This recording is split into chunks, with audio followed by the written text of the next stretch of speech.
नमस्कार। क्वेश्चन देखते हैं। प्रत्यावर्ती धारा परिपथ के लिए सिद्ध कीजिए कि power average is equal to V R M S I R M S cos phi, जहाँ प्रतीकों के अर्थ सामान्य।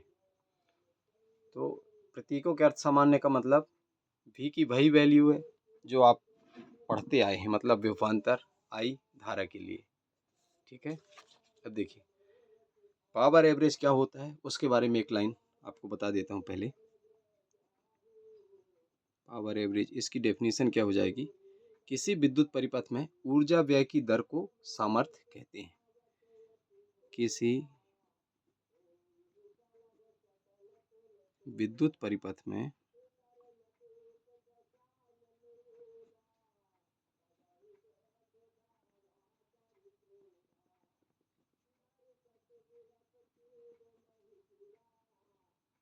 ऊर्जा व्यय की दर को सामर्थ्य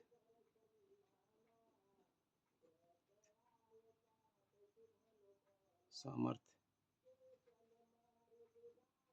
सामर्थ्य कहते हैं।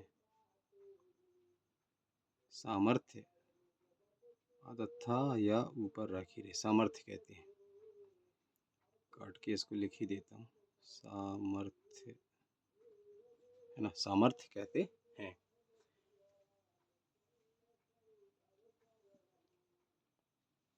अब देखिए हमको क्या करना है, मान लेना है सीधे। माना कि किसी परिपथ में,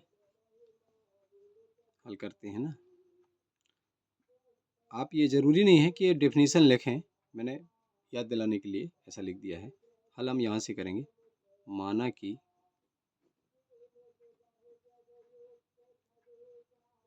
किसी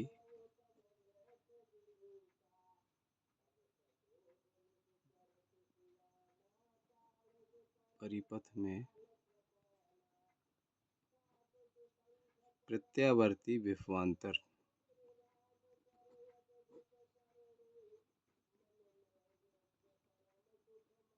प्रत्यावर्ती विभवांतर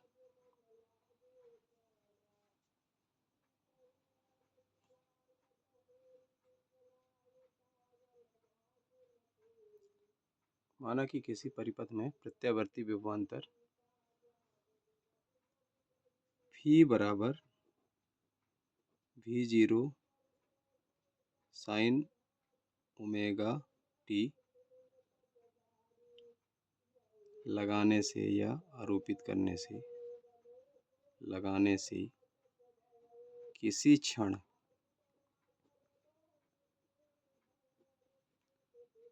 धारा I बराबर I0 sine omega t minus phi है, तो उस क्षण परिपथ में व्यय सामर्थ्य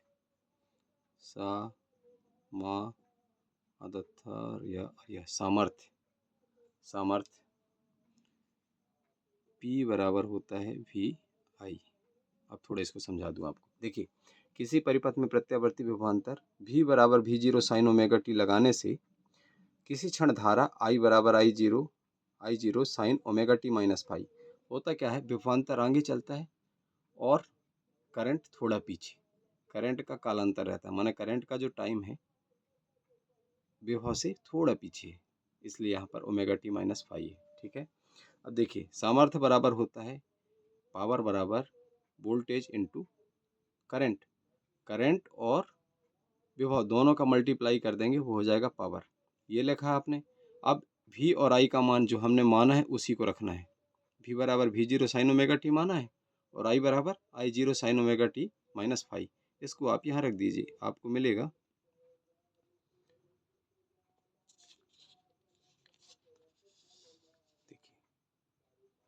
P बराबर हो जाएगा V0 साइन ओमेगा टी और आई बराबर हो जाएगा, देख कर लिखना है, sine omega t minus phi. अब देखिए ये शिखर मान कहलाते हैं। ये भी जीरो क्या है, धारा का शिखर मान, सॉरी विभवांतर का शिखर मान, और आई जीरो क्या है, धारा का शिखर मान। ये फिक्स रहते हैं, इनको नियतांक एक तरफ रख लीजिए और sine omega t minus phi एक तरफ लिख लीजिए आप। अब आपको एक फार्मूला, बस एक फार्मूला याद रखना है। देखिए चूंकि ये लिख देता हूँ, साइन ए माइनस बी बराबर, ऐसे हों साइन के दो कोण हों, दोनों में ऐसे डिफरेंस हो, मतलब साइन का कोण हो ए माइनस बी हो, इस तरीके का हो जैसे ये है। तो ये फार्मूला आपको याद रखना है, साइन ए कॉस बी माइनस, कोण बदल जाएगा फिर, साइन बी कॉस ए। बस एक फार्मूला आपको याद रखना है मैथ्स का, इसका उपयोग करते हैं। देखिए P बराबर we zero i zero sign omega T. अब ब्रैकेट लगा देते हैं क्योंकि इसका विस्तार करेंगे हम, इसका है ना, क्या हो जाएगा, sine omega t cos phi minus sine phi cos omega t. देखिए इसके बाद क्या करना है आपको, P बराबर पी जीरो आई जीरो। अब आप क्या करिए, साइन ओमेगा टी को अंदर लेके जाइए। देखिए साइन ओमेगा टी जाएगा, कोष्टक के अंदर ले जा रहे हैं, तो इस पद में भी साइन ओमेगा टी का गुणा होगा और इस पद में भी होगा, ये कॉमन की तरह बाहर है ना। अंदर ले जाएंगे तो साइन ओमेगा टी का जब इसके साथ गुणा होगा, sine omega t cos phi के साथ, तो यहाँ पर कितने हो गए, साइन ओमेगा टी गुणित साइन ओमेगा टी, तो साइन ओमेगा टी का क्या हो जाएगा, स्क्वायर, वर्ग हो जाएगा, साइन ओमेगा टी का square cos phi minus sine omega t cos omega t भी लिख लेता हूँ, एक जैसे कोण को एक तरफ लिख लिया, और साइन फाई। अब आपको क्या कहना है, चूंकि एक पूर्ण चक्र के लिए, बस इतना करने के बाद आपको एक कहानी बोलना है।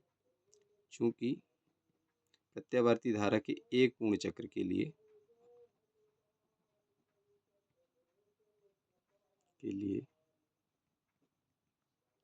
साइन स्क्वायर ओमेगा टी की वैल्यू होती है 1/2 तथा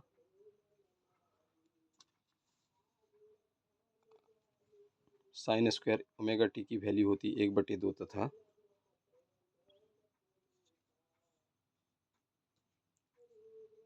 sine omega t cos omega T, दूसरा पद लिख रहा हूँ ना, साइन फाई बराबर, क्या कर देना हमको, इसको दूसरे पद को zero.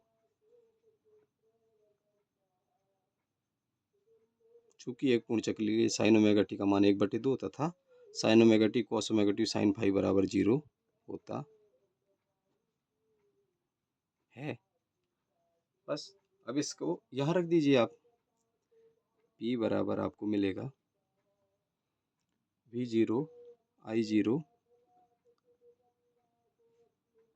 Sine square omega t के स्थान पे क्या रख दिया, 1/2, मतलब क्या हो गया, कॉस फाई बटे 2 हो गया, 1/2 का गुणा कॉस फाई के साथ हो जाएगा, और फिर माइनस जीरो। अब देखिए P बराबर हमको क्या मिल गया, we zero i zero cos phi बटे 2, जीरो घटाए तो कॉस फाई बटे 2 बचा, इसका गुणा कर दिया, ये लिख दिए, अंश का गुणा अंश में, हर का गुणा हर में, हर में इधर क्या है, 1 है। देखो इतना सिंपल है।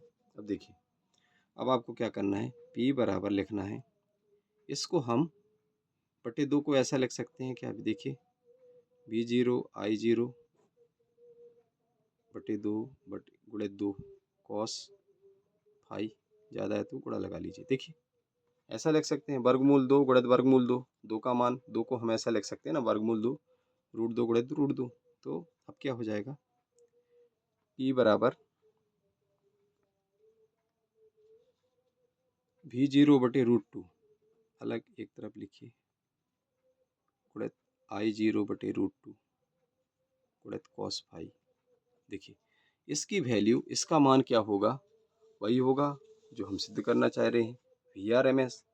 I0/√2 का मान क्या हुआ IRMS और cos फाई। आंसर आ गया हमारा। देखिए अब हमको क्या कर देना है, अब हम क्या करेंगे, जब इसको VRMS रख रहे हैं तो इस तरफ लिखेंगे पावर एवरेज। यहाँ पर लास्ट में हमको लगाना है P के साथ ए भी लिख देंगे। ये हो जाएगा पावर एवरेज बराबर VRMS IRMS